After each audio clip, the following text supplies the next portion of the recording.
I pledge allegiance to the to flag the flag of the United States of America, and to the republic which stands for which it stands, one nation, one nation, under God, indivisible, indivisible, with liberty. liberty and justice for all.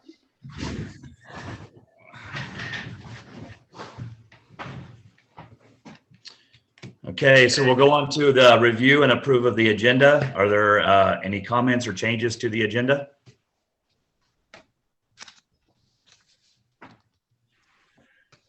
Move to approve the agenda as written. Second. Second.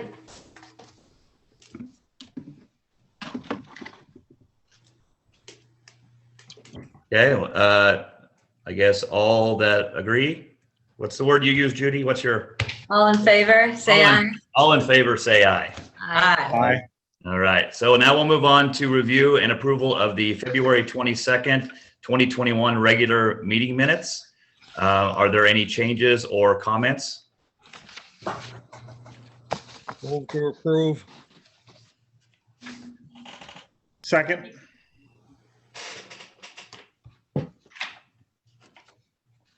Okay, move to approve. We've got a motion and a second. All in favor? Aye. Okay, it passes. Well, moving on to the review and approval of the March 1st, 2021 informational meeting minutes. Are there any comments or revisions to that? Make a motion to approve. Second. All in favor? Aye. Okay, now we're moving on to the reorganization meeting for the select board. Are there any nominations for the chair? I would like to nominate Carrie for the chair this year. I'll second that. Anyone else? Having no one else, we need to vote for Carrie to be the chair for the ensuing year for the Town of Proctor Select Board. All in favor? Aye. All opposed? All right, Carrie, it's your ball game now. Okay, so now it's nominations for election of vice chair for the select board. I'd like to nominate Judy Frazier.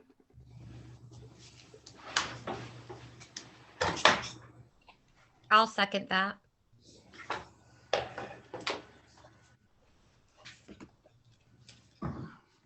Okay, all those in favor? Aye. Aye. Okay. Appointment of the Board of Water Commissioners.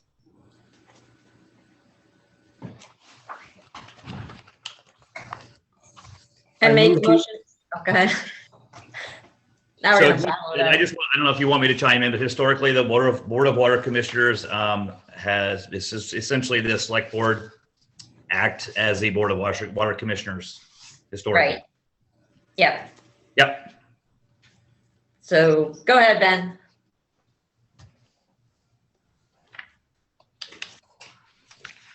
He's frozen. All right, I'm gonna make a motion to have the select board appointed for the Board of Water Commissioners. Second. Okay, all in favor? Aye. Aye. Okay, so appointment of the Board of Sewage Commissioners. I'd like to make a motion, the select board be appointed to the Board of Sewer Commissioners. Second it. All in favor? Aye. Aye. Aye. Okay. So next is adopt regular meeting schedule. So I make a motion to nominate the second and fourth Monday of every month. And when there's a holiday, it'll be the following Tuesday. Second that. Still at the same time? 6 p.m.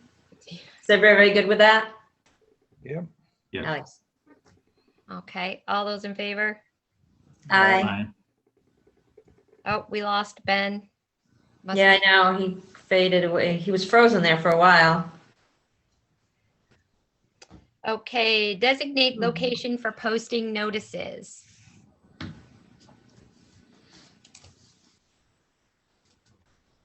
Greg, you're muted. Hear me now. Historically, we have the 3 locations have been the town clerk's office, the post office, and the library. I make a motion to maintain those 3 locations. I'll second that. All those in favor? Aye. I, Um, Okay, newspaper of record. Nominate the Herald, Rutland Herald. I second that. Okay, all those in favor? Aye. I, Okay, adopt the select board rules and policies, and I believe everybody got that in their packet. mhm. No changes were noted from last year on these.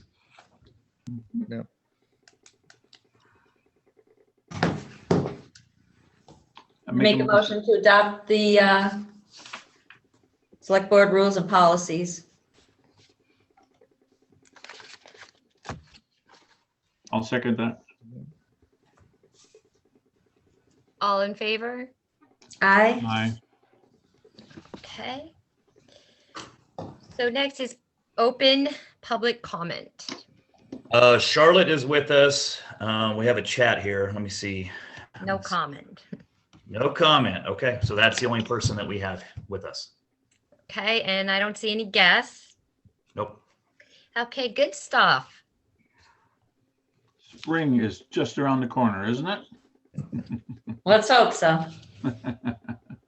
Looks at this week anyway. I'm ready. Anything else? Can I just say thank you to passing the school board budget and our 2 articles for reserve fund. We appreciate your support, and it's fortunate that everything passed. It's never fun to have to go back and vote a second time. So thank you to the community for passing everything that each board requested. Thank you, that's great. Yeah, thank you. Okay, so we'll move on to the highway department, the operational report. Yeah, so the report is in your packet. As you can see, that kind of the main onus of what we've been working on has been snow and salt and things like that. So here it is. If you have any questions, I'd be happy to either get some clarification or try to answer them myself if there are any questions out there. I have, how's the training of the new guys? How far are they into being able to get any certificates that they need? We Are they actually submitted their operator and training required. We already submitted that. That was done February 9th. And I paid the check. They actually would hold it until we paid the check. Ben's coming back in, by the way. Okay, yeah, I just messaged him to see where he went. Yeah, so the check was sent out. I can't remember if it's in this packet or the one previous. No, it was in the previous because I sent the letter out. So it's all done. The checks have been sent. The state should now turn that around and send them their actual card or whatever certification type thing they get that says they are now operators in training. So now when they go to classes and things like that, they can start to accumulate their credits towards the requirement for certification, as well as it sort of starts their clock as far as having time in the position before you can certify for the operator level. And that's for water and sewer, right? Yeah. Yes. Okay. So what about CDL? Where are we with CDL?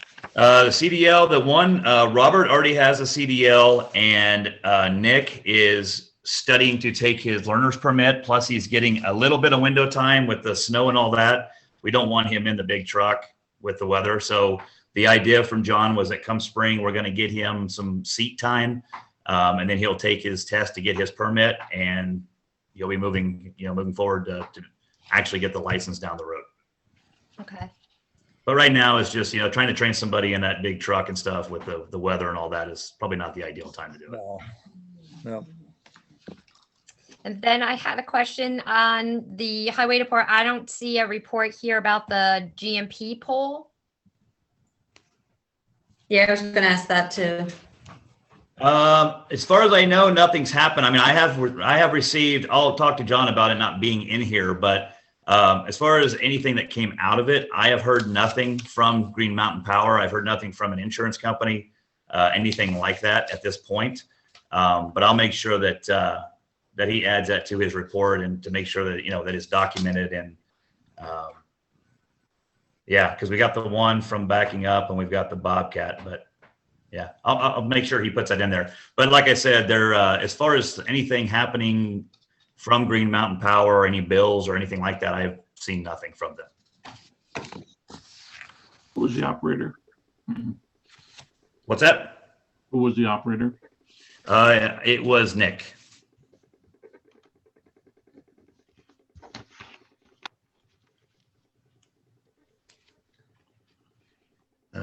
Telephone. And West Street was Nick too? Let me verify that. So I'm sorry, the backing up of the truck was Nick. The nicking the telephone pole with the plow was actually Rob. My mistake. And he was the one that rolled the Bobcat too, correct? That was Rob. Yeah. Yep. Yeah, and that, from what I understand, was basically that Bobcat is kind of top heavy anyway, and he got off the edge of the curb and it just popped off the edge of the curb and over it went. From what I understand, there was no damage. He didn't get hurt, and there was really no real significant damage to the Bobcat. Yeah, didn't that just roll over on its side? And Right. It's fairly narrow through there, and he just got off the edge of the curb and it just tilted over onto its side, and he just got out, and then I guess they flipped it back over and kept going. yeah.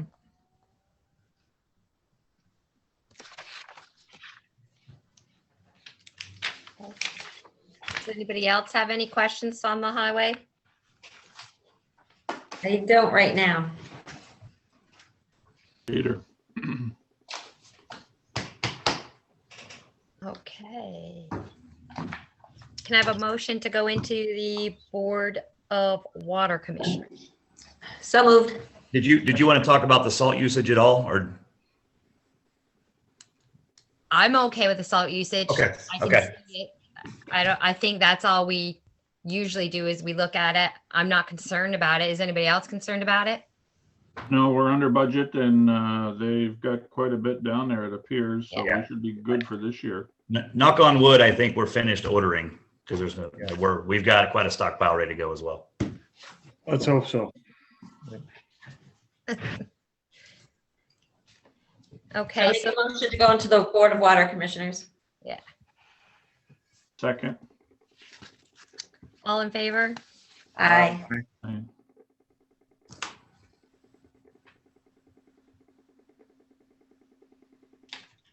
So the operational report is in your packet. If there are any questions, I'd be happy to answer them. One note, there was a request at the last meeting to get the delinquency for water and sewer, that report, with sort of where we're at with the delinquent accounts and where we stand. Celia worked 2 days on that, and then come to find out, and Ben was there, come to find out there was something screwy with the software, and it was, the numbers were not completely valid. So she's going to work on that again and get that to me for the next meeting. So I will have an update as far as what the accounts look like that are over 120 days and you know, who, when last they paid and things like that. So that'll be at the next meeting. And I can confirm that she and Rhoda were pulling their hair out over trying to get those numbers. Yeah, it was something wrong with Nemrick. I don't know, something was above my pay grade, I guess, but she worked for a couple of days and then come to find out some of the numbers were wrong and they couldn't figure out why. So they had to do a little bit of investigation. Have we started to locate any shutoffs? Not yet. So I believe the idea was to, at least the way I would think, is that once we get that list and we know what that list is and who's sort of on the list to be shut off, the idea would be to find those first so that the ones that need to be shut off can be shut off. And then we install the curb stops as we need to shut those delinquent accounts off. I don't know, historically, it doesn't sound like Proctor has shut a lot of curb stops off in the past, but I think that's a direction that the select board and the water and sewer commissioners had, I think, chosen to go. So that's kind of the plan, is to find out as far as a sort of a priority list based off of the most delinquent accounts that will be the first to be shut off. And then we follow that with the actual physical labor. Yeah, I think over the last year or two, we probably had more shut-offs than we did previously, right? Because we put the hammer to that. Yeah, I mean, when I asked Celia, and they said, yeah, that historically they weren't really being shut off at all. So Right. it's in the last year or two, yeah, when people really, and part of that I think was because it was hard to get to them and we didn't know where they were at, and they're not on the, they're not where they need to be. So my thought on that, and I think I was assuming that was part of why we were looking at this delinquency list, was then we know which ones we need to go locate, which ones we need to go put new curb stops in, so that we can have the ability to shut those off if we need to. So there are some on Gorham Bridge, and John was supposed to propose how we were going to do that, because there's 3 houses would be affected. So I think we're still waiting to hear that too. He and I have talked thoroughly about how that would work and how that's going to work. So I'll get back with him and we'll put together an actual sort of proposal on what it looks like and get that to you. Okay, when do you think you would have that? Oh, I can get it the next meeting. He and I have already talked all the way through it. It's just a matter of putting it on paper now. Okay.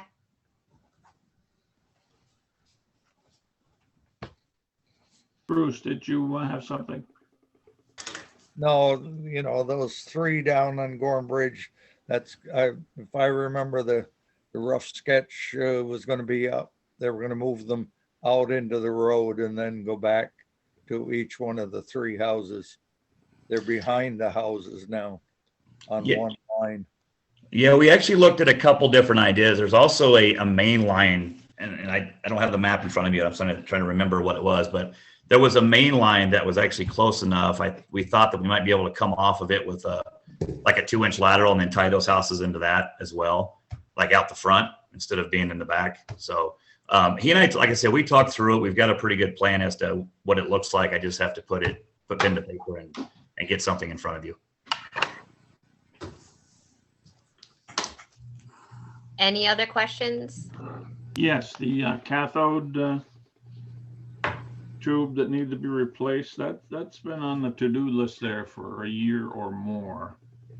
Could we see something, some dates, some cost, possible times when we're going to do this? Yep. With our hard water here, this is a good thing to get replaced. Yeah, I'll work on that project. West Side tank will be offline for 2 weeks. Yep. We have a list of fire hydrants that don't meet flow. We keep talking about these. Would like to see some kind of a plan for each one, and we're coming up on construction season here. Would like to see a few fixed this year at least. All righty. I can do that. I know one that we'd already talked about was that one over here off North Street that I think we Let's talked get a about. list and get a plan, okay? Okay.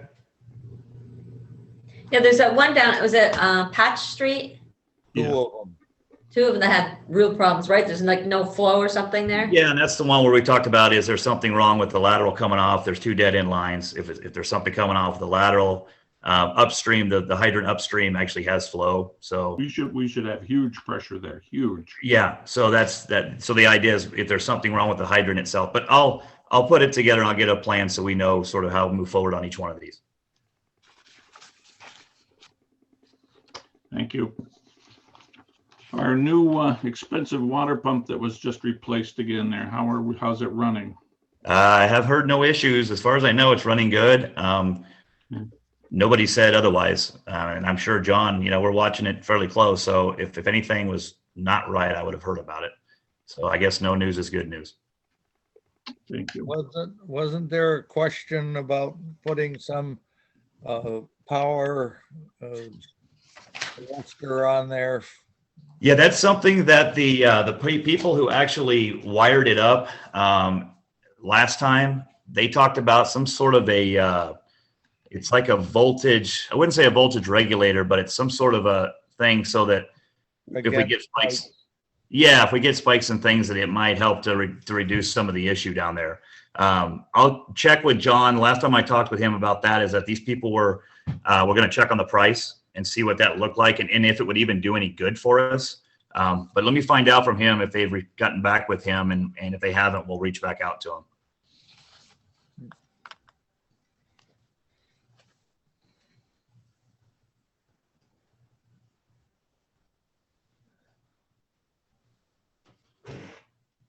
Okay, anything else for the Board of Water Commissioners?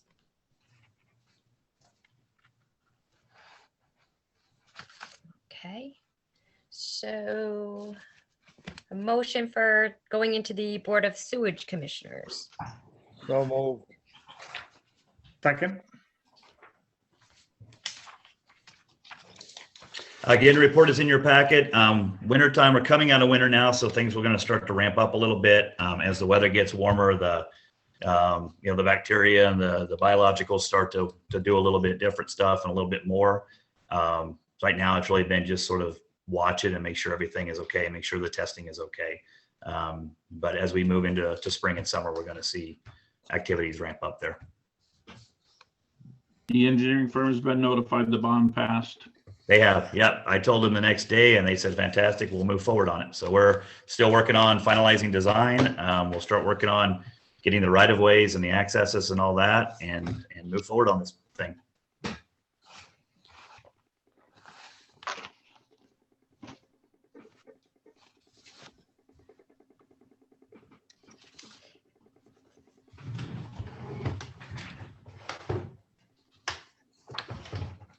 Are there any other questions? Judy, you're on mute. All right. So in the billing, the invoices, I saw $1,000, the deductible from the league for Blanchard sewage. And I didn't remember hearing about a problem up there. Yeah, we talked about it's been quite a while ago. It was kind of in the middle of winter time when there was a backed up into her house, and it was part of the main line underneath her tree, or sorry, the lateral underneath a tree in the right of way part that we had to clear out. And we had her go in, we actually cleaned it all the way through, and it was roots like we thought it would be. But that's what that was. And that was back in, oh geez, that was probably back in November, I think November or December. So that was on us then? Yeah. It was her service line, but it was the part that was in the right of way. And we have since, John and I have talked about taking that tree out because that tree is causing issues because there's roots getting into that service line. So the tree's in the right of way? The tree is in the right of way. Yeah. Okay. All right. But how many claims is that this year? I believe 3. There's the one down. 1, 2. I believe that's 3.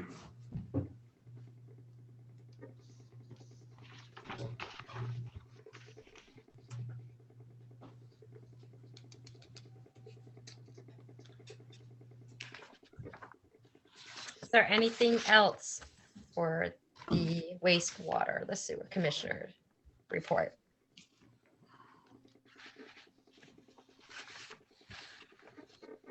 I make a motion to go out of sewage and back to the normal board meeting. Second. Okay, so we're at the appointment of officials, and to make it go a little faster and smoother, I was thinking we can appoint and then do a motion and a second and vote vote them all at once instead of each individual one. What are your thoughts? Sounds a good idea. It's good. Sounds good. Okay, so appointments. The first one on the list is a zoning administrator.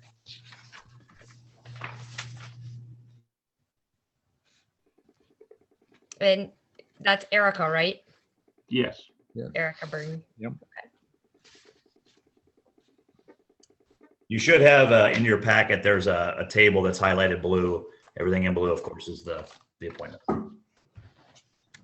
Is that what we want to? Everybody's fine with that one?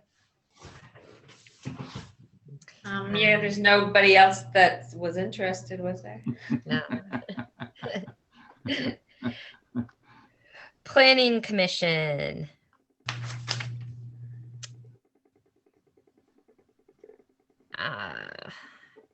Can we Yeah. just approve the ones that are there unless there's a change? I think it's only Mr. Doty. Yeah, but I mean the whole list. Is it possible to look over the whole list and unless there's a problem? Well, Mr. Doty is the only one on the Planning Commission, correct? Yes. Yeah, That's blue, yeah. And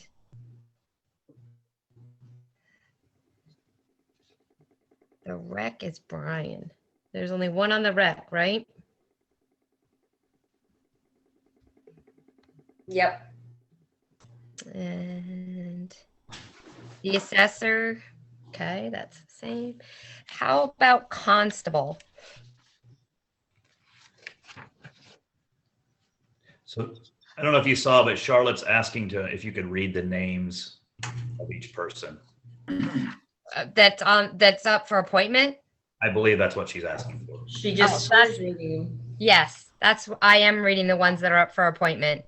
Brian Canucci is up for appointment on that. It's Lisa Wright for assessor.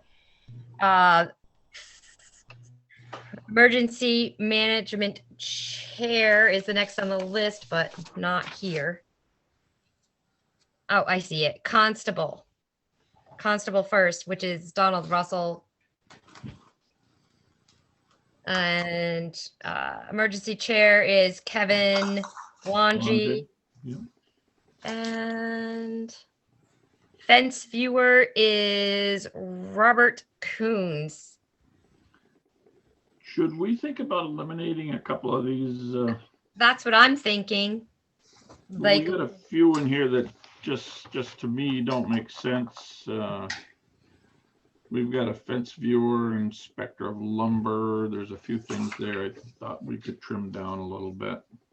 And do we need a constable? I mean, do we even use the constable? Can I speak to the constable? Sure.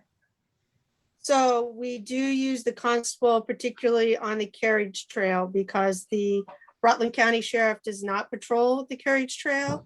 And when we have dog issues or issues with vehicles, which we do have issues with people taking four-wheelers. Don lives, his property abuts actually the carriage trail, and he has been very good about being in tune with what's going on up there. So Okay. From his perspective, I think that's really the only duty that he's interested in doing as constable is protecting the carriage trail. that makes sense. So I guess my question is, with so many of these, I feel like we're just redundant every year. We had a name on the list. Yep, check them off, check them off. Is there any way to just put something out there that if people are interested in these positions? Because I feel like some people, I've never ever seen them at a meeting. I've never hear them, kind of come in and give any kind of report or update or just kind of feel like they're part of these committees. So I'm just wondering, is it just a given that these people are lifers? Or do we somehow put it out there that if there is somebody that is interested in doing this, that, we'd be willing to consider appointing them? Perhaps we could do that in the town report next year so that there's an opportunity to see that these are appointed, and if you're interested in any, you could, that way at the town meeting You could Yeah. ask questions and then you could be at this meeting. What do you think of that? I mean, Sure. I think it would be nice. I mean, lots of times I think too, it's up to the select board to say, hey, there's this person out there that would be really good in this role, you know, consider appointing them with their approval or their knowledge. But I'm just curious because I feel like we keep appointing these same people, but are they really interested? You know, I mean, I feel like we never talk to them to get their feedback or opinion on it. So.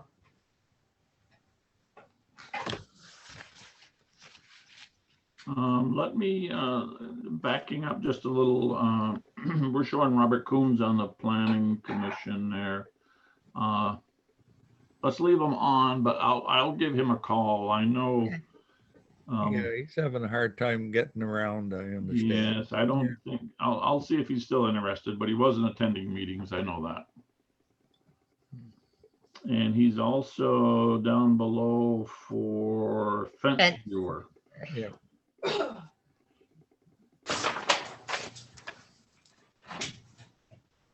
I'd like to, I don't know what a fence viewer does, but I know it probably wouldn't hold up in court.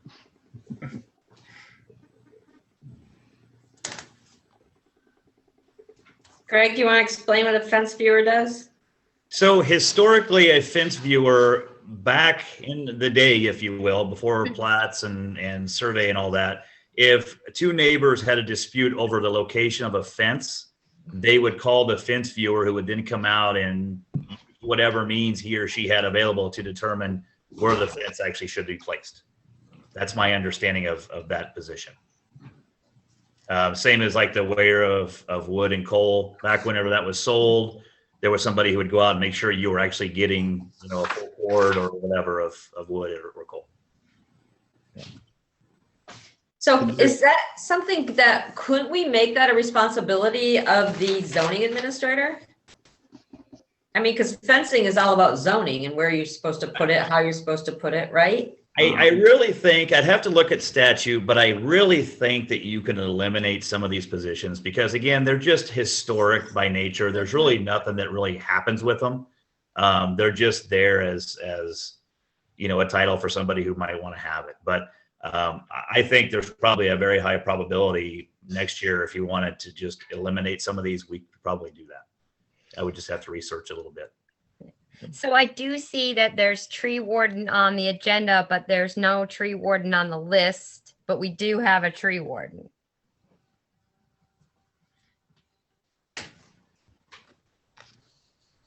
Just so everybody knows that the current tree warden is Tim. Okay. What was his?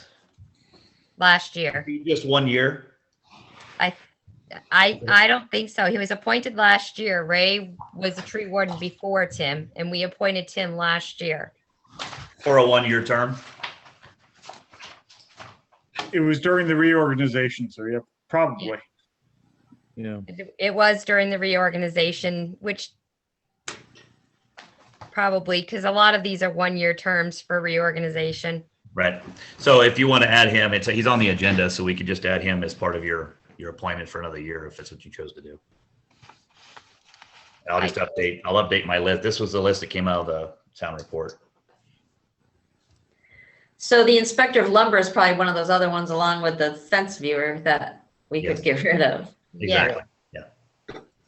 Yeah, we did the weigher of coal a few years ago, so. We used to have the overseer of the poor. The what? Overseer of the Overseer poor. of the poor, Right. Right. Yep. Yeah. Okay, so we'll eliminate fence viewer and inspector of lumber. And then tree warden would be Tim Covey. And then what else is this year? Rutland County Solid Waste. That's myself. And the alternate is John Corliss. Any changes to that? Is everybody okay with that? I'm fine with that. Regional ambulance rep is Joseph Bernor.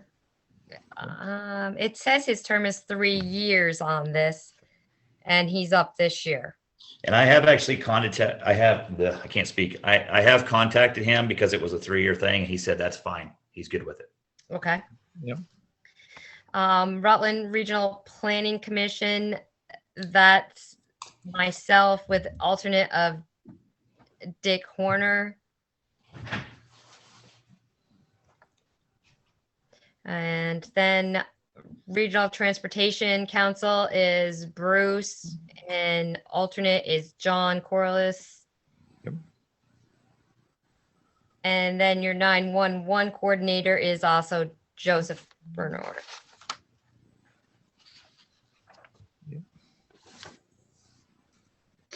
And I've also been going to the emergency management one because Kevin has never attended. And so I've been going to that one. Maybe we want to change that then. If he's not going and he's not attended, maybe we want to change that. And then also on here, I don't see, and did we do this last year? I don't see anything for the Mosquito District and Yeah, unofficially, Tom and I have both been going or attending.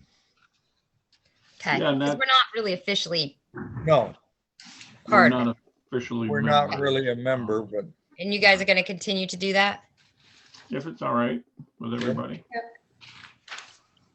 All right, so we're going to change the emergency management would be Bruce. yeah, unless Kevin, now that he's retired, maybe he'll take a more active thing. I don't know. He just retired this year.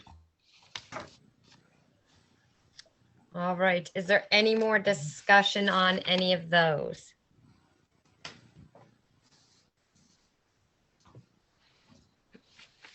What about Beaver Pond?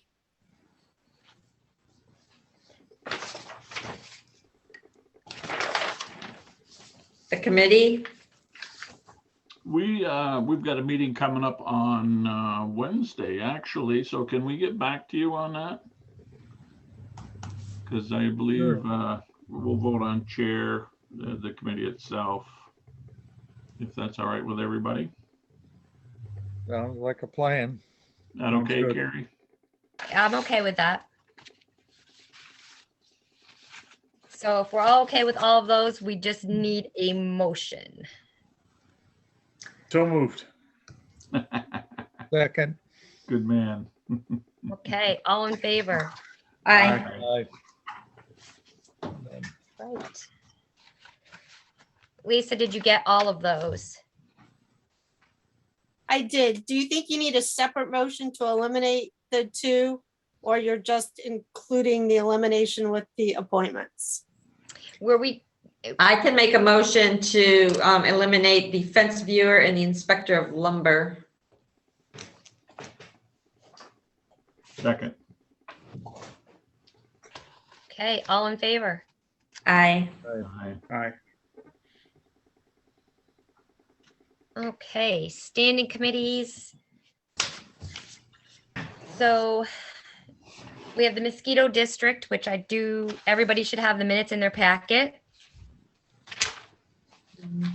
The only little change there was Salisbury did opt at town meeting to get out of the district, so I saw that. Yeah, that's kind of they've been in it for years. They were one of the originals, so I don't, they don't think it's going to change much financially or power wise, so we'll keep you up to date on that. yeah. Okay. Rutland County Solid Waste District did not meet or is not meeting this coming Wednesday. It's not meeting till the 17th, so I have nothing on that. And Rutland Regional Planning Commission did not meet last month. Anybody else have any? Does the rec? The pool and, I'm sorry, go ahead, Bruce. No, go ahead, Judy. The pool and rink is meeting to Wednesday evening at 6 p.m. What you got, Bruce? Transportation Council, the Devin Neri sent me an email, and we're not having one for the month of March. Planning Commission didn't have a meeting in March. We are certainly going to try to have one in April with Zoom or in person. Fantastic. Okay.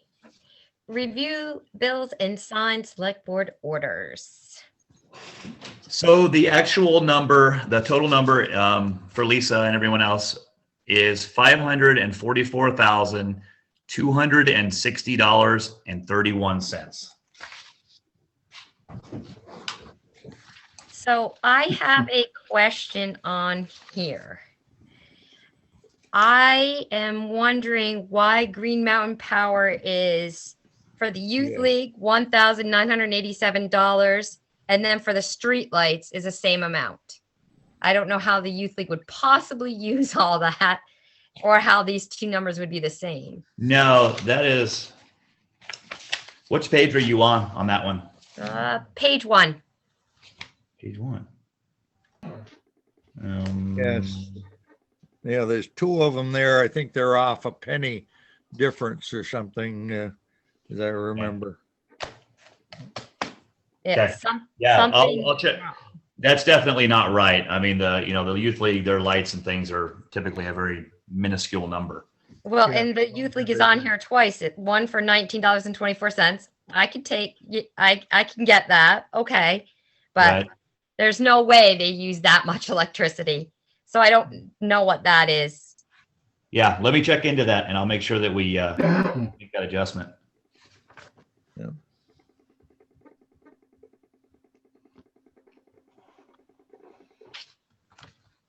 Are there other questions?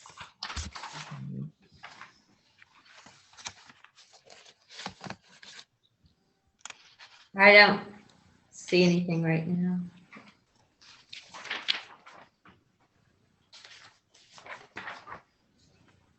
I don't have any other questions.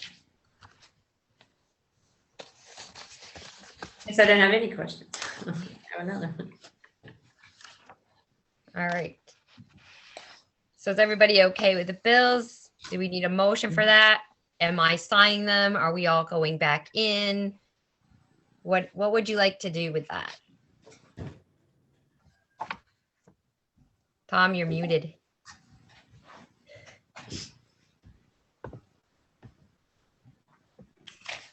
Until we meet in person, would you mind signing for me? Did we want to keep that the same then? Yeah, Chair Sure. just sign. fine with that. Okay. I can't remember if we have to have a motion for this. Yes, you do. Yes. Okay, thank you. Like, We do just because you're different, so yes. Well, not that you're different, but you're different. so, right, and I wouldn't be signing this until we get that little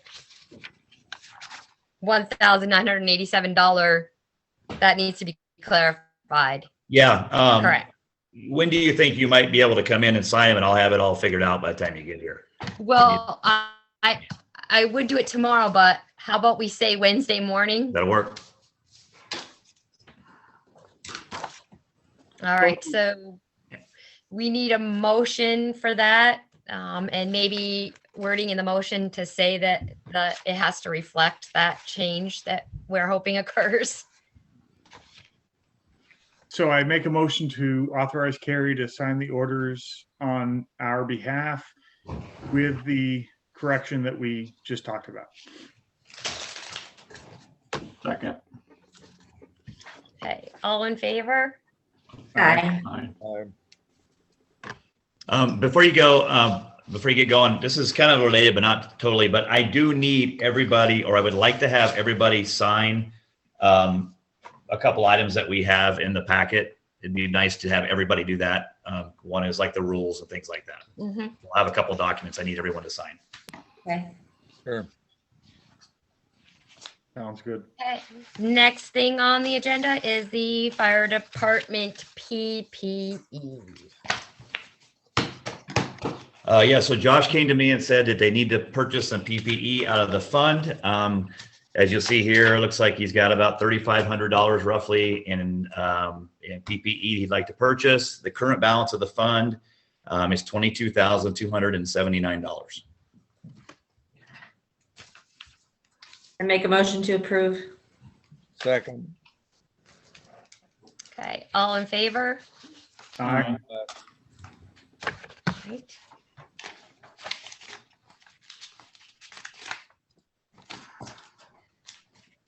Okay, so I do not have this in my packet. Resolution to adopt employee policy amendment. Does anybody else? Did you not get it? I didn't get it. No. I just printed the same as the one that you got supposedly, and it's in there. It's not a big deal. I can move it to the next meeting. Somebody's coming in, says Dawn's iPhone. What this is, and I'll bring it back at the next meeting, is when we did the change to the employee benefit, the manual, to just clean up the insurance, I just needed a resolution saying that everybody's okay with it, and you guys signed it. Since you didn't get a chance to look at the, well, I mean, technically it's a one-liner that says on the 8th that it was amended. If you're okay signing it now, if not, I'll bring it and put it back in the next packet. It's not a huge time crunch thing at all. I kind of want to see it in the next packet, and I think I would like to see that policy. When is the last time we updated that policy?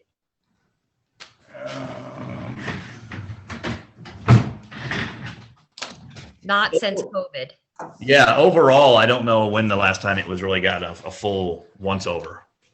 Let's do that. I do need to get this resolution. The only reason I really need this is I need the select board approval so that I can then disseminate this out to all the employees and they can sign it saying they agree with it before we do like a full blown change of the whole thing.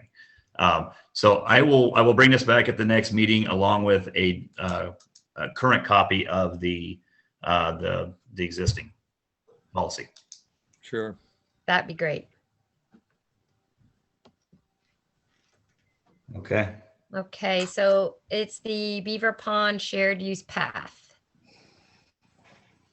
Okay, so I put this in there as an FYI, something that we're going to have to address down the road. I did speak Friday afternoon with VHB about coming in and maybe doing a little, I wouldn't call it a presentation, but an explanation to the select board on where we're at and why we got here. I wasn't involved in a lot of this, but I've been in this, since I've been here. And basically, here's the story. The original concept was for the trail to go through Frank Bayette's property. At the public information meeting we had back in late summer, he basically said, I never gave anybody approval to do that. So we started scrambling, trying to figure out a whole new design and a whole new location for this. And we have come to a resolution to this, which is to bring it up along the edge of his property. It's still on the property, but it doesn't split the property. Long story short of this is that redesign and all that additional time was not budgeted. And the grant is already will be fully utilized with the other budget that we had in place. So VHB has basically put together this document which shows their scope of work and how the changes, where the changes came from and what the changes look like. What they're saying is that there's a potential increase in the total project of about 19,000 and some change that will not be covered by the grant. It will have to be covered by the town. So I just wanted to kind of get this in front of you so you knew what was going on. I would like to ask them to, at the next meeting, do some sort of an explanation for everybody so that they can, you all can, because they've been here since the beginning. I haven't. But maybe it'll help to explain how we got to where we're at and what we need to do moving forward. You never want to give a grant back. If you give a grant back, you'll never get that grant again. We all know that, but this is more money. So, I would like to, entertain a motion or at least some discussion about maybe having the VHB come back in and do a little time, spend a little time with us explaining what's going on. Yeah. So the extra 19,000 is just for the redesign? It's for, yeah, well, there's redesign and there's going to be some additional costs with some, they have to test the soils and they have to do, might be some more right of way and there might be, so there's all these kind of small additions that they're forecasting this costing. Because where they originally had it, I don't know if going right through the middle followed the railroad track or not, but it bisected and they had already done all the exploratory borings and all the soils. And I believe they did all the, all the due diligence on that design. And then all of a sudden we have to change it. So now we have to do, or they have to do, some additional survey. There's the new plans. They had to change the plans. And when an engineer moves a line from here to there, that costs you way too much money. So if you look at on the cost proposal, they've got 2,500 for survey. They've got almost 11,000 for new plans. They've got 1,500 for another public meeting because now they're changing the design. We have to go out to another public meeting. And then they've got, looks like CE document. I'm not sure what that is, but that's $1,600. So, moving it does add some cost because you're having to do additional work outside the original scope. That's my understanding. It just seems odd that they came up with this plan, and if they didn't have approval, we're footing the bill now for $20,000 more because they got to redesign it. So why would they even give us this plan and move forward without Frank's approval? Well, here's the story I was given by Stan. When I asked the question, because when I started, we actually went and talked to Judy Taranovich because this is going to go behind her property. Right. And we had to ask her to move her fence in like 5 feet, which would save a lot of money and some time and things like that. And she said, yeah, no problem. And then Stan said, and I've already talked to Frank and we're going right through the middle of Frank's property and he's okay with that. We were all, even the engineers and everybody in the world was under this impression that Frank was good with this trail going through the middle of the property. We have the meeting and Frank shows up and says, I never said this was okay. So then everybody started to scramble. So that's as much as I really know of how everything that happened before me. But like I said, it wasn't just Stan saying that. The engineers and everybody was under the impression except Frank that we were good to go with the proposed location. Okay. Thank you. Yeah, I think it'd be good to hear from them. So would you all like to have them maybe at the next meeting, see if I can't get them out here to just kind of explain a little bit more, or is that enough explanation as to kind of where we're at? Well, I get where we're at, but if we have them come here again, we're going to pay more than 19,000 more. Yeah, I mean they'll do it online, and it'll $150. Yeah. I just want to be, make sure that it's as thorough as it can be, and I wasn't involved in most of this, so I don't have a lot of the background to tell you how things have changed. Right. No, I would actually like to hear from them. I want to hear their story. Yeah. Yeah, they could zoom in. I agree. Okay. Yep. So I will reach out to them and try to get them at the next meeting. Okay. Super.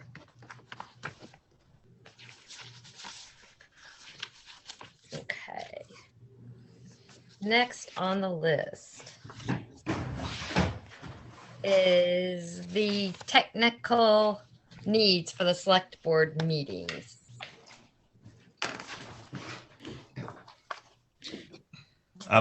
Judy, I don't know, Judy or Bruce. Yeah, or something. a couple people had mentioned it. I think we had talked about it at the testing for their town meeting, their information meeting, about moving back to in person and what we would have to do. And it wasn't so much, we still allow Zoom for the public, but it was more like, how do we make it worthwhile when we're in the town offices? Because the acoustics are so horrible. And we can't all see each other unless we have our laptops all in front of us. But it is possible. I think Carrie was checking too. And I had talked to somebody who does that kind of stuff. And you can easily put, where we talked about, a screen to the wall, like where you enter in off the side. You could put a TV screen up there and actually have the camera. So it would point at all of us. Even if we changed us back to an L, it would point to all of us. You'd have viewing of us. And if we had certain documents, they could actually be brought up to the camera so people could see them. We would need microphones, and we need something to make that room more sound, like the sound just bounces all over, I think. And I think a couple people said when we had that meeting that night that it was kind of difficult to hear us. Of course, if you have masks on, it's hard too, but I think it's just the acoustics or, things bounce off the walls, so. So Judy, I think what we need is what I use in my classroom, which is lavalier mics. So everybody would have their own microphone on their lapel. Okay, And they're not that expensive. They're $30 or $40 a piece. okay, They can be plugged right into a laptop, and that can be sent out with whatever webcam that we need. okay, So I don't think it's not doable. right. And the only reason we would still need to have, because we could all just sit there easily and be heard, but if we have to have access to the public, then we definitely need to Zoom still, because that's how their access is going to be. Right. Yeah. But that, as Judy said, that room is alive as you can get, and you go into any theater and you're going to see carpeting, drapes, the whole thing, because you've got everything in that room is hard surfaces. Yes. Yeah, we've got nothing in there to absorb any sound. Exactly. So I need, just to kind of move forward on this, who or how do we want to kind of gather all the information and of all the parts and pieces that you think we need so that I can start to accumulate all this and move forward? It sounds like we need some microphones, possibly a TV, and then the wiring that goes along with that, which is not a big deal. What about some of the like sound deadening? Are we talking putting some curtains or something up? What do we think? There are those like styrofoam ceiling mounts that you can put in that kind of, absorb that sound. Or you can put them on Until the you put walls, something on the floors too, though, that's not good. Yeah, the floor. 'cause they're carpeting. wood. How do those microphones work if you've got multiple microphones that are within 5 or 6 feet of each other? Do they pick up one from the other? Well, like Peg TV gives us all separate mics, right? Like when Peg TV, when we were on TV, we all had separate mics that he hooked us up to. So I think it'd be the same concept. Yeah, you got to get a special mixer for that to set the levels and whatever. That could run you $1,000. To be honest with you, as much as I want to be back in person, I don't know that that's worth it. Yeah. I mean, we have this system here. It's not perfect or ideal. But I'm fine with that, but if you want me to, I can check with some people just to get an estimate. Yeah. Just If you so don't you mind, have a Judy, dollar yeah. amount. if you don't mind. No, I don't think it would be bad to at least get an estimate. We do have some money set aside for the town office. If we're going to do those things, then it would be the opportune time to do them. Because we are getting flooring. That's a certain. Make sure it's really thick carpet. Yeah. Right, we'll get some orange shag carpet. Some Bag. bamboo. Throw pillows, whatever. Okay, I'll check on that. It'd be kind of nice if like Peg TV came back and then they could just do it all. Right. Well, It would. right. I can reach out.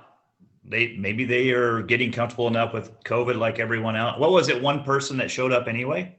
Yeah. Well, and other towns, sometimes they have Zoom and the MPEG comes. So that might be a good answer. I know they do. The other night I watched Clarendon's but I don't know whether everybody has a laptop with them or not. But I know Peg TV was down in Clarendon. Okay. Well, I have all the contact information for Chelsea Tice with Peg TV. I can call her and see if they'd be interested in maybe coming back if we're gonna. I mean, I don't know when you want to kind of get this going, but I can find out if they would in the next few weeks, if they'd be willing to come back and do that. I don't know how we do how the Zoom part works through that though, if that has to still be sort of a separate deal or how we The what part? the Zoom, because Tech TV, I'm guessing, is not live. It's all recorded, right? Right. Right. So we'd still have to have some sort of a Zoom piece to that. But I can reach out and see if they're interested in coming back. Okay. Yeah. In the meantime, I'll try to get some kind of idea by the next meeting. And they may have ideas too, Mhm. Egg, for how we could go about it. Yeah. Okay.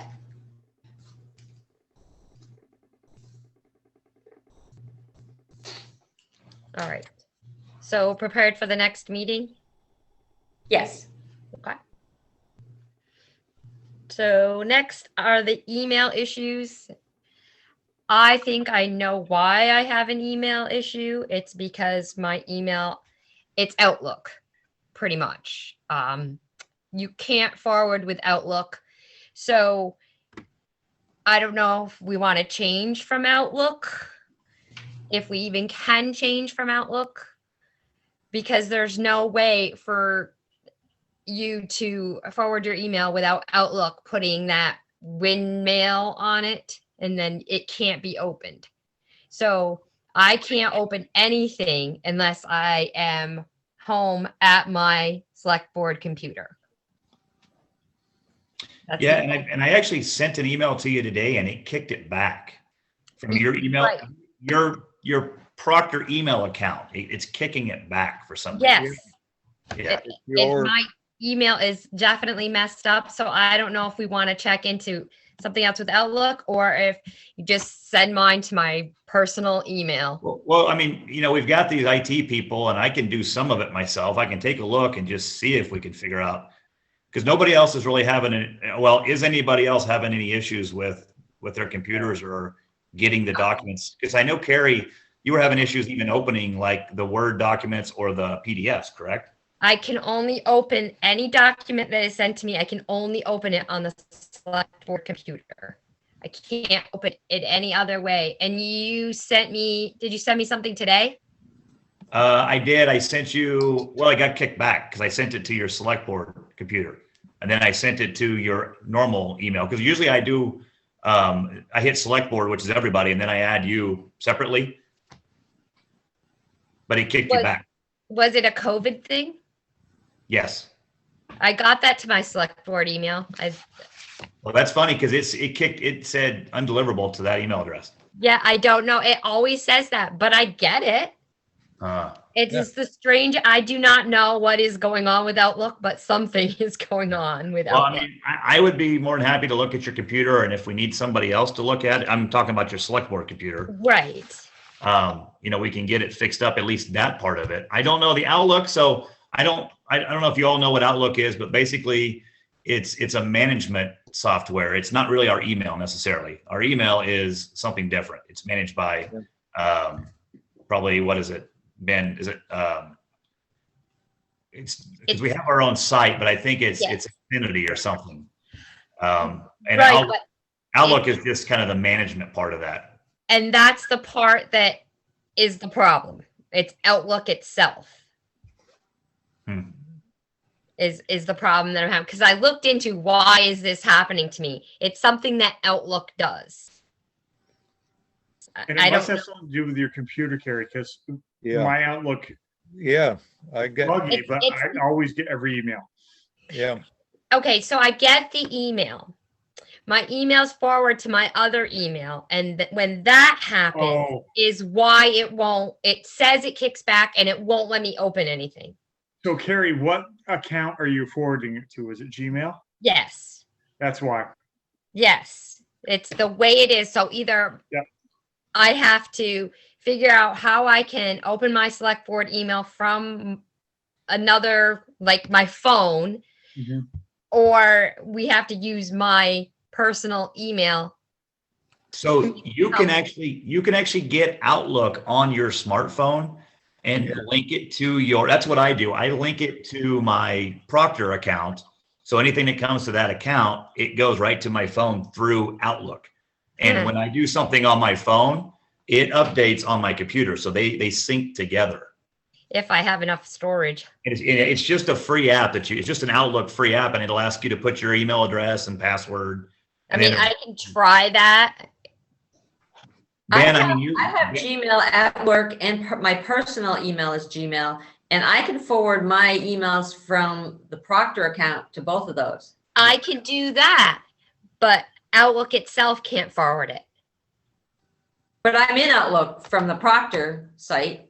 Right. You can manually do it, but mine is set up to just forward. Oh, automatically. Okay, I see what you mean. Won't do it without kicking back or Okay. changing the format.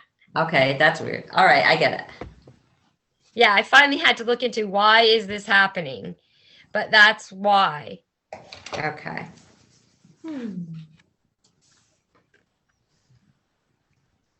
So I will try to do Outlook. I don't know if I have. I'll see I mean, what you're welcome to bring your computer in, bring your phone in. I can get them hooked up for you. Like I said, I have the same thing on my phone. It's just an app, an Outlook app. You open it and it asks for, as long as you remember your password and everything, we'll be able to get your Town of Proctor email through Outlook onto your phone. And then it'll sync up with your email on your town computer. Yeah. because that's what's wrong. It's Outlook. I totally looked it up as to what the problem was and why it was changing it. It is. Okay, budget report.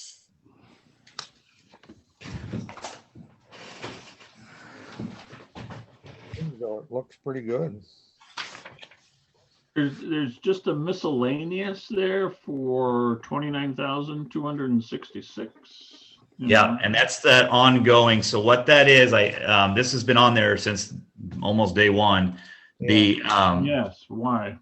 because when they did the audit, the auditors put that line item in there as sort of a placeholder. That is the money that was essentially lost during the tax sale, and they've put that there. I've asked Celia multiple times, and she said they put it there, and they said they were going to do something with it later on. I don't know what that means, but they have to have it as a placeholder. But that's what that number is, and it's been there for a while as a it's a loss of revenue from the tax sales.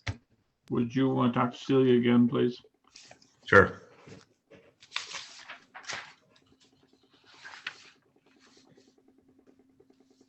And the 300,000 town office, that will go away. Yeah, it'll be shown on there as an expense from here on out, but it gets offset as a revenue somewhere else. So that's the 300,000, and then there's an extra 10,000 because I have 310,105, and then there's 300,674. That's just your balance. So we're going to be in, let's see, we're going to be over or short $10,000, correct? Because 300 and 300.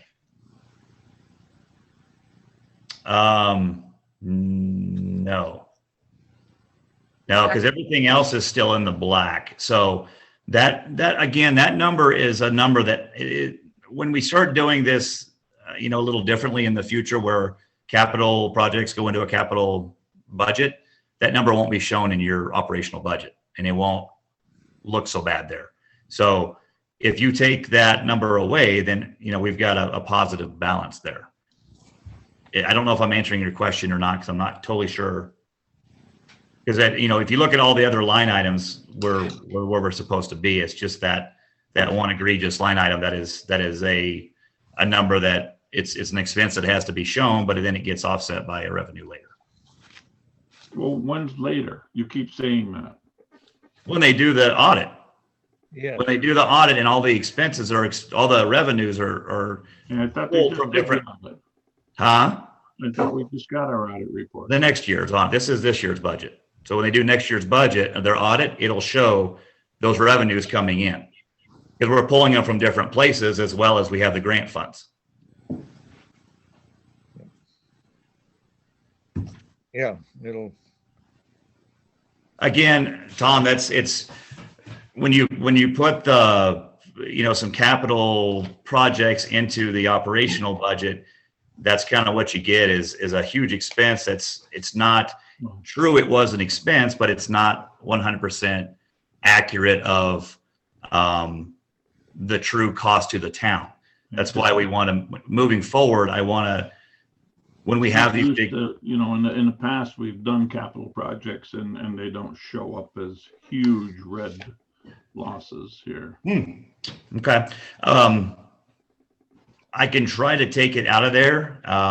It's using the same spreadsheet that Stan was using, and basically doing the same process that he was doing. Maybe they were being taken out so that it didn't make those numbers look so egregious. I can definitely look into that and make that change moving forward on all the different items, so that it's a little more accurate and it looks a lot better and it looks like what it really is.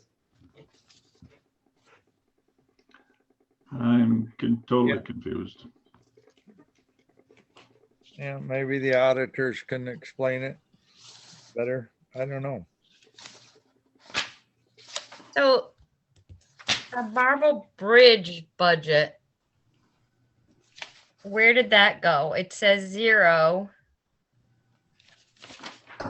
on one sheet, but I don't know where. Marble Bridge budget. Yeah, that,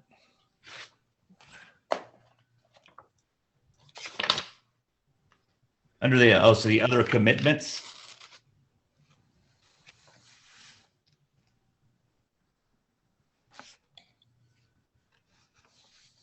What page would that be, Carrie? Well, I see that we have 0 expenditure on it, but it says that the budget is 0. Did we budget nothing for this? I'm going to look at last year's budget and see where we're Thought we at. budgeted like $1,000 or something. was I right. believe we have a yearly maintenance amount going into that. Yeah, it's 1,000. Yeah, I'm looking at the budget and let me look at the proposed from last year. See what we had in there. So I'm looking at the town report.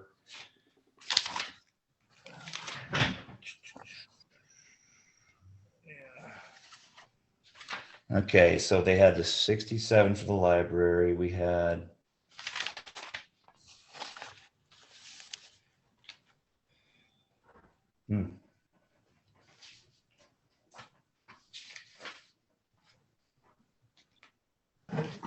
Well, I do know that John had the highway crew do some painting, a little bit of painting. And the money, there was some, they took the money out of the Marble Bridge Fund for that. That was a year ago, I believe. Yeah, Yeah, but this doesn't even say that it has any budgeted money at all. Right. It says it's 0 all the way across. That's got to be incorrect. Correct. It's incorrect.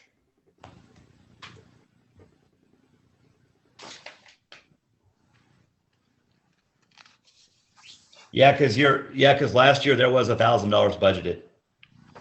Yeah. Okay. And Well, what we'll was the make that total change. in there? We've got a sinking fund for the bridge. Yeah, that's got to be what that is. That's a Marble Bridge Reserve Fund, and there's every year there's $1,000, or there was in last year's budget, this year's budget, I guess. Yeah, we got 14,144 in there. So I'll get with Celia and we'll get that fixed up.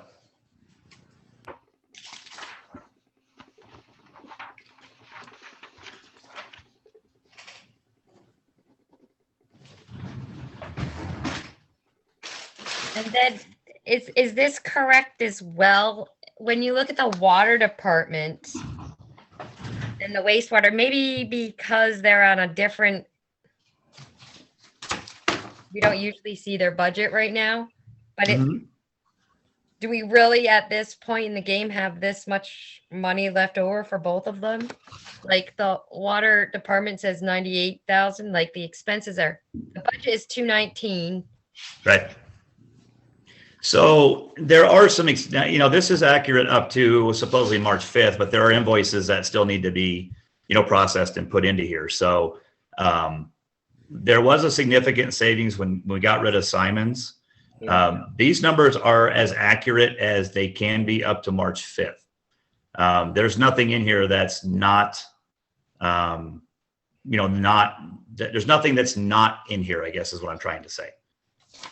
It just looks really strange that we're doing this well when we had that $22,000 or $20,000 repair. Sure. I mean, it just doesn't seem right. Well, like I said, it's when we get the invoices and we're up to date on the invoices, they're coded and put in accordingly. And, March 5th probably means that we're about, probably a week and a half behind on actual invoices from March 5th. So this is probably accurate to, last week of February, possibly. So there's probably, who knows how much more that needs to be put in there. But,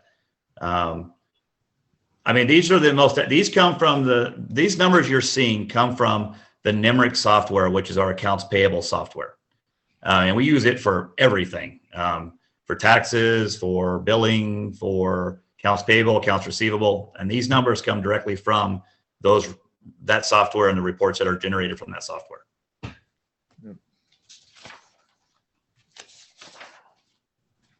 I just needed clarification between the water and the wastewater. Was it decided that the labor was going to be not split, just go to water and not wastewater? No, everything's being split based off the percentages that we had talked about. Because the wastewater has like nothing. There's nothing for labor or overtime. But there's something for insurance.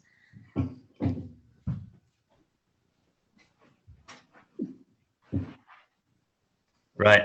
Let me check on that because you're right. Yeah. So we had it the way it gets coded by everybody's timesheet is it's, the percentages that we talked about, which is 50 and 25, 25, and one guy's this 50 and 50. And when I do the timesheets, it's all divvied out that way. So I need to find out why they've been putting everything to water and nothing to wastewater, because there's definitely a percentage that's supposed to be divvied up between the two accounts. Right. That's what I thought. Yeah, no, definitely.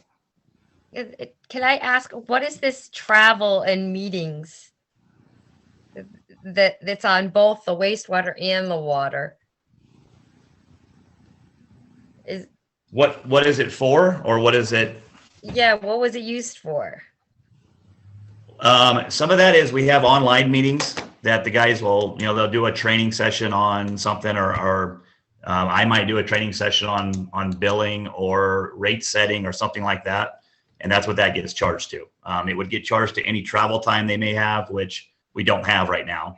But if there's any classes that are taken, that's where that comes from. I do believe that I know John and the two new guys signed up. I don't know if they've taken the class yet, but they have signed up for some Vermont rural water classes. One of them is like in preparation of taking a test. It's like operator math and all kinds of other things. And that's what those numbers are.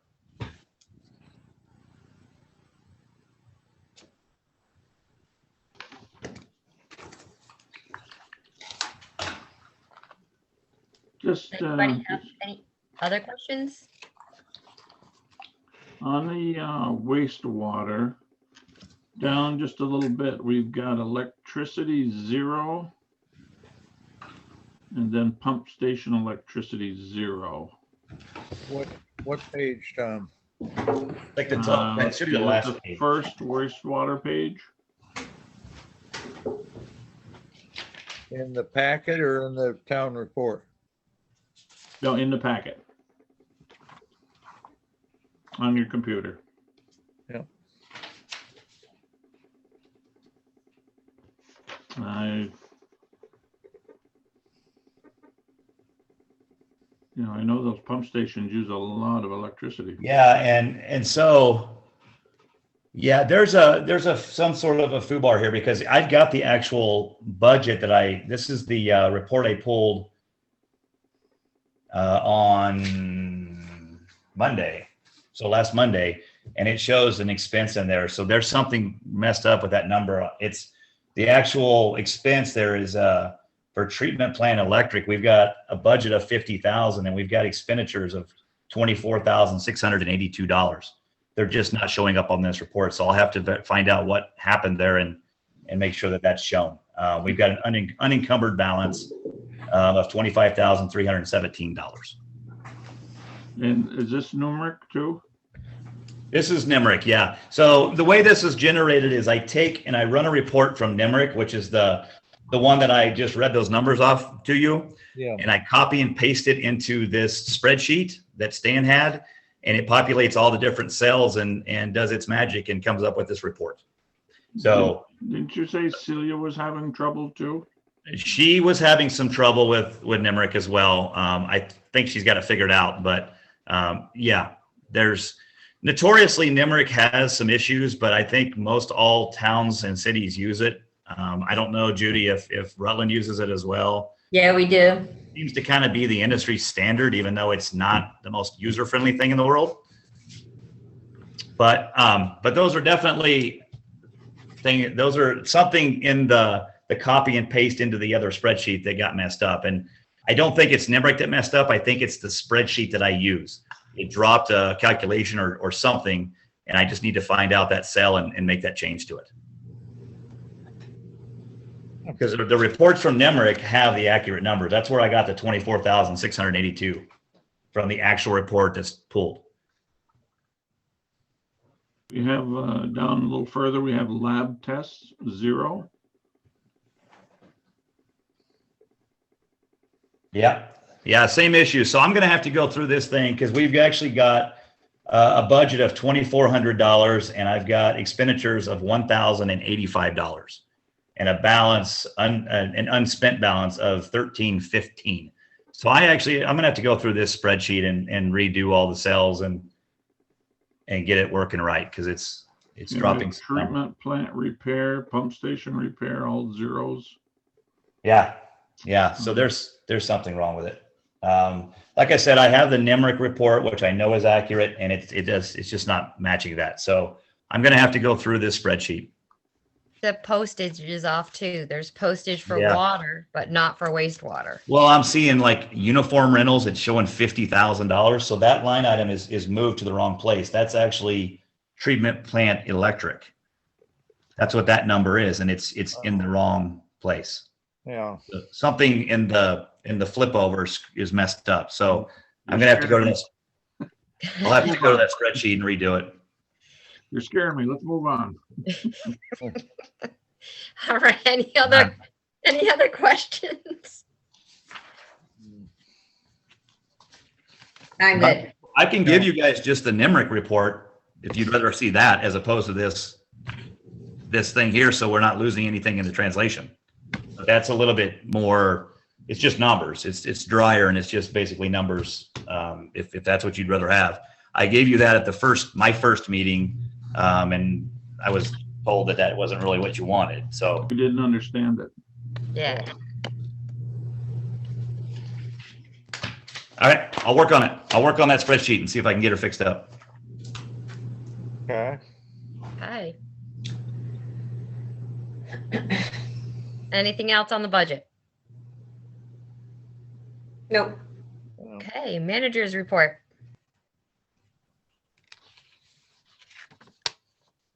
All right, so just a couple highlights. At the last meeting, you guys approved the grant for the trench box. I have submitted that, and when we find out if we get the money, we will. If we get it, we'll go ahead and move forward on the purchase of that. Right-of-way trimming. I know there was some talk and some want by the select board to do some trimming.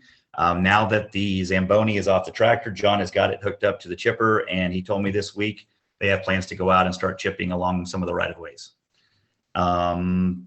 Water department, the big thing that we sort of did or they're going to be doing this week, I'm sorry, Taylor Street pump station.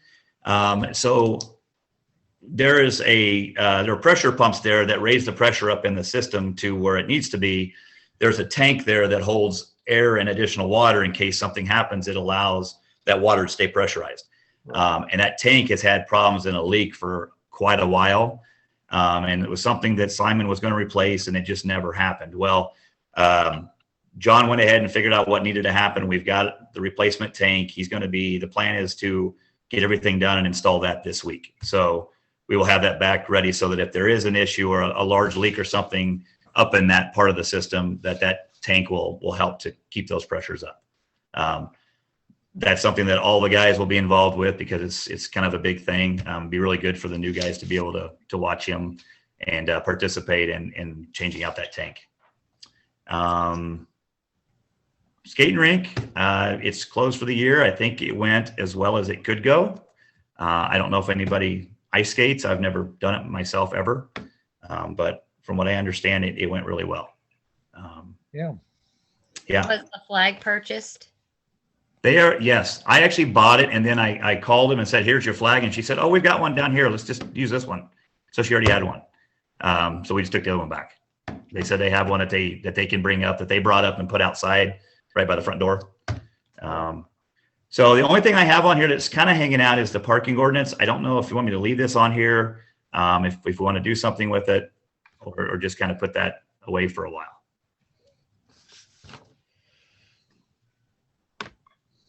And so that's my report. If you have any questions, I'll do my best. I think the ordinance needs to be addressed because it's been hanging out there for almost 2 years. Yes. And we spent a lot of time, I feel like, on it at first as far as parking and signage and stuff, and then it just kind of went on the wayside. So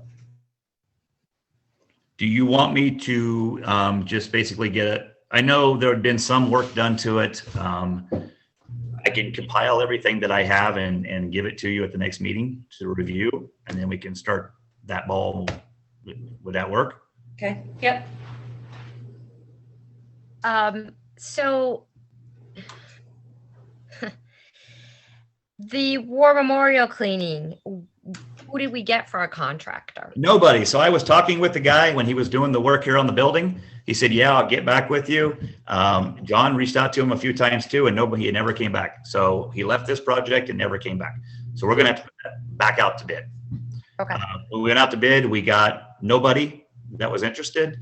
So we thought we would try to get the people that were working on this building. They were all about it. And when the project stopped, they went away. So that, I don't know if we want to put that back out to bid, because when we did it originally, I think weather is somewhat weather dependent. So coming into spring would be a good time to do it. Yeah. It's not going to hurt anything to put it back out there and see if we can get some interest in it. I can check in Rutland too, because I know we have a lot of memorials in the parks, and to see about, if there's any names that they can throw my way to kind of give to you. Okay, I'll go ahead and put the bid stuff together, the advertisement and everything, and then if you can get me that, I'll direct solicit those people as well as post it out there. Okay.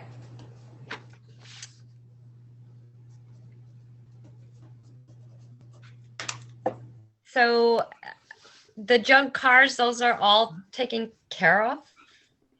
Yes. Because I don't think that they are, because there's still one sitting right by Franklin's. It's been there. I was given a list of junk cars that I think Tom had compiled, and those were the ones that we pursued. Okay. Yes. Okay. Yes. Yeah, I haven't received. So this goes back to like what I asked Stan about. He said, when it comes to code enforcement, I wait for a violation, somebody to come in and ask me to address one, and I don't really go out physically or go out and try to look for a lot of things because there's a lot out there. So if you'd like me to pursue that, I have no problem doing it. I just have to, I just sort of based on what Stan had asked me or how he did it, was he waited for somebody to say, hey, there's some things you need to address. And then we addressed them. Just like Tom had given me a list and we addressed the list. So there is a list that the sheriff gave us like a year ago. That Okay. we should probably check and see, because I'm pretty sure they all have not been taken care of. Okay. So you think, okay. I think there's still some out there. Okay. But in the meantime, I can definitely, try to address that other one on Frank's property. if you want me to. Um, Let's see what else is on the list, because I know Frank's going to say that's not his car because he's already said that's not my car. right. And I don't know if we want to try to kind of play nice with him too, because of this whole Beaver Pond Yeah. Trail thing, but Yeah. But I just want to check on that list the sheriff compiled and see where we're at with it. sure. Yeah, I'll find that and then go out and take a look. And if we've got any that are still an active violation, we'll roll with them.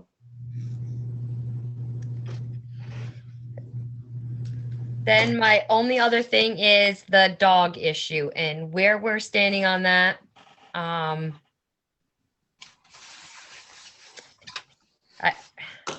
I myself am not very excited about how this is progressing or not progressing.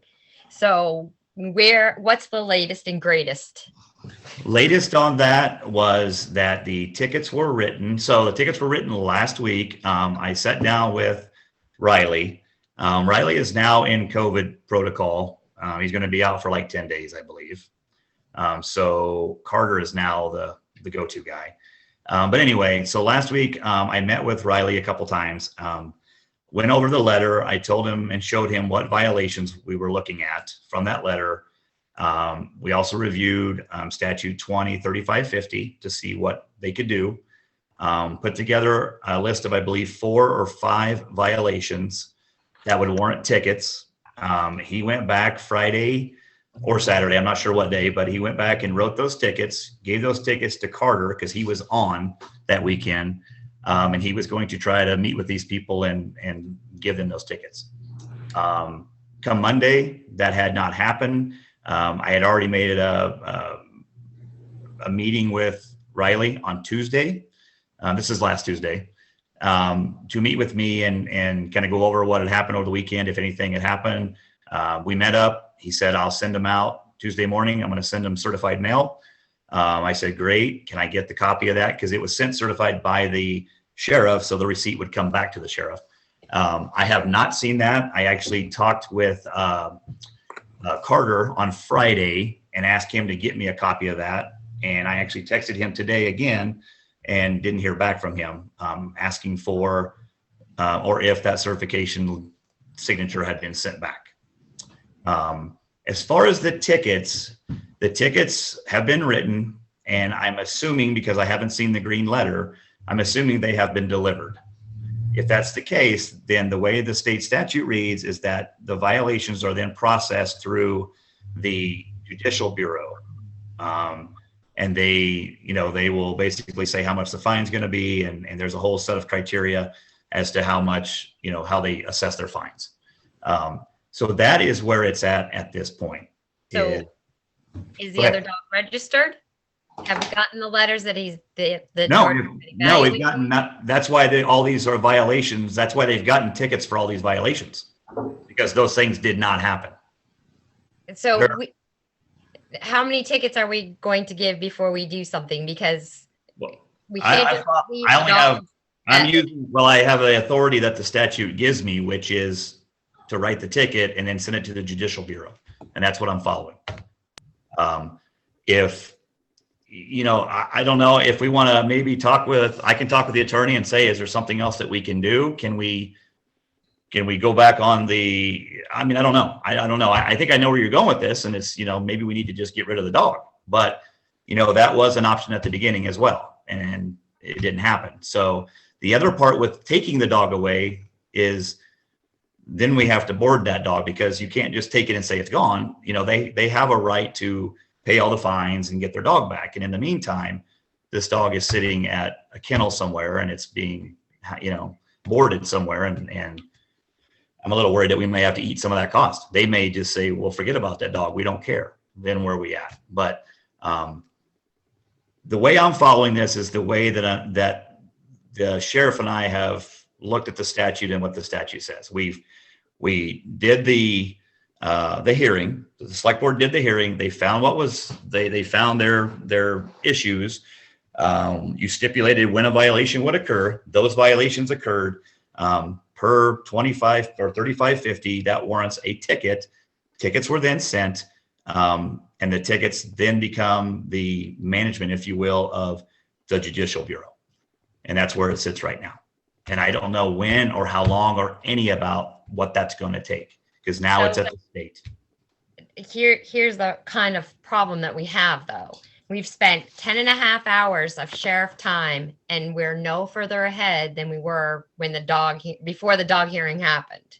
Right. So that's kind of an issue, and I'm concerned about that, and I'm concerned about the liability of our town. And I totally get that, but I also can't overstep my authority or our authority and open ourselves up to some sort of a legal thing.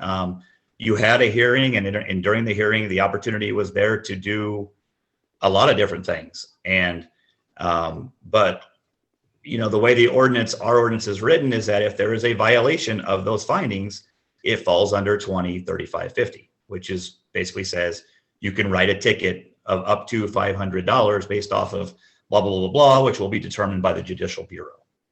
And it sucks because it's not doing any good to Deb at all. But, we're following the law, the statute. Can I ask a question? What's the time frame? This hearing was on February 11th. We're a month into it on Thursday. So I guess my question would be, as a resident, what's the time frame that we allow before tickets are written? Because now, and I'm just asking you because you're the one having the conversation with Rutland County Sheriff, but if tickets were just written last week, how much leeway do these people have? It seems like to me that the hearing was mute. The tickets were written 2 weeks ago, so I'm sorry about the timeline. It gets confusing, but the certification letter went out last Tuesday, and that was following a weekend of trying to hand deliver those tickets. So it was actually the week prior to that, which was a day or two after the violations were, that there was a timeline as to how long these people had to do these things. Once that timeline was hit, and that's when those tickets were generated, which would have been, that Friday, two Fridays ago, whatever that was. And then they tried over the weekend to deliver them. And then that following Tuesday is when they were actually delivered.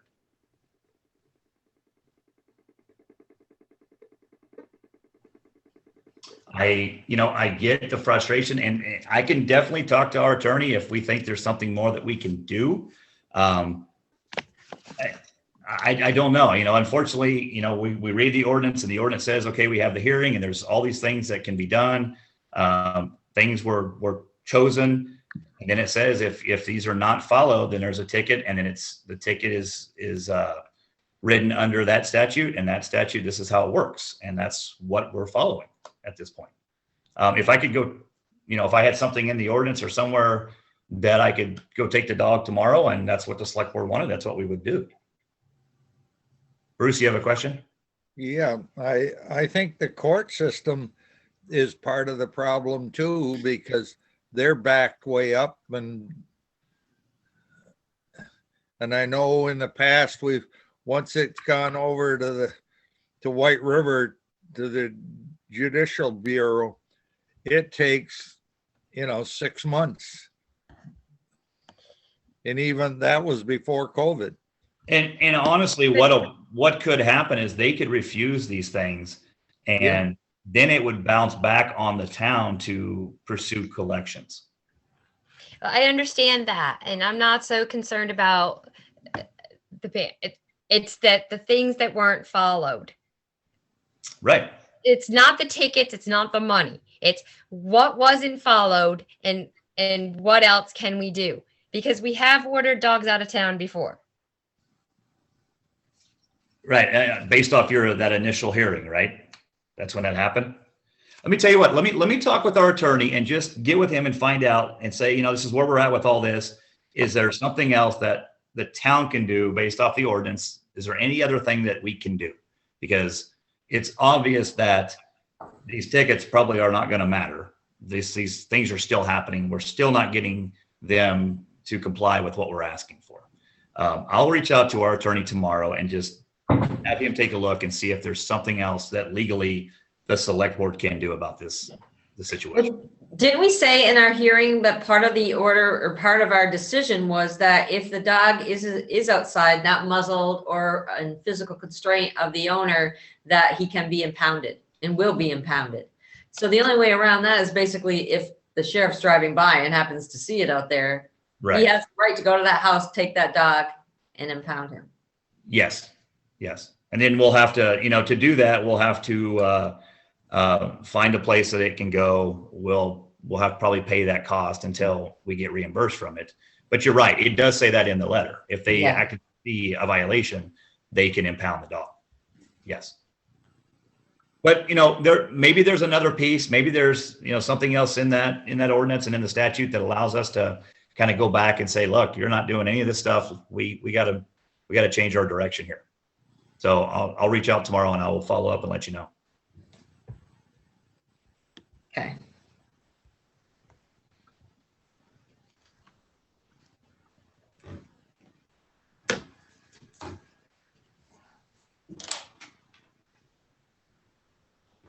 Okay. Anything else on the manager's report? I have nothing. No,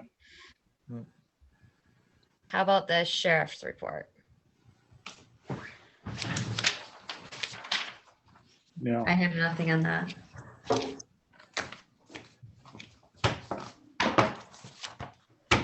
Other new or old business?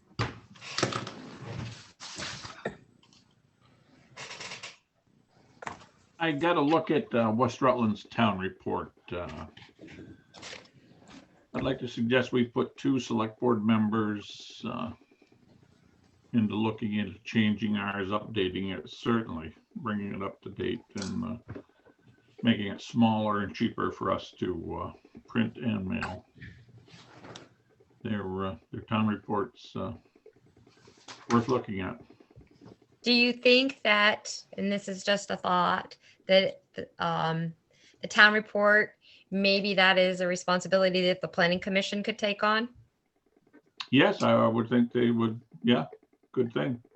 Because there's not a lot going on then, and they could do the town report and Excellent idea. I think bring it to the select board, just like they do the town plan.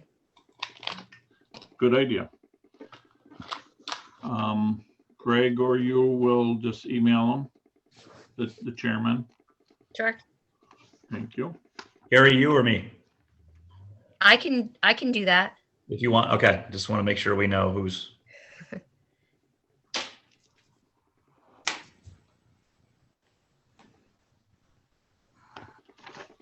It would be great to give them a project. I think they would gladly accept it.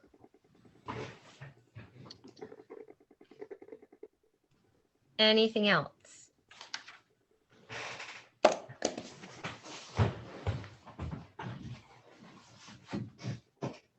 Oh, I'm all set. Okay, executive session.